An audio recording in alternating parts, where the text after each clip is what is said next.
Hi, this is Greg DeVries, the meditation coach, and I wanted to give you a little bit of a tip today about meditation. A lot of times I hear from my students that their minds are just super busy when they sit down to meditate, that the thoughts just come at a rapid pace, and it seems to only happen when they sit down to meditate. Well, first of all, let me comment on that.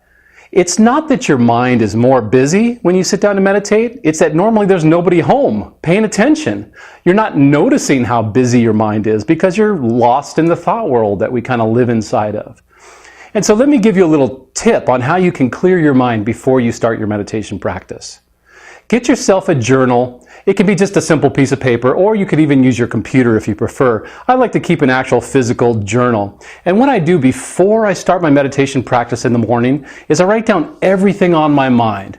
Maybe my mom's birthday is coming up in a week. Maybe I need to remember to pick up the dry cleaning. Maybe I'm working on a big project at work and it's just kind of occupying some mind space. I write all of those things down. I search as hard as I can into the corners of my mind and write it down. Once I've written it down, that usually takes 2 to 3 minutes, I close my journal, I set it to the side, and I begin my meditation practice.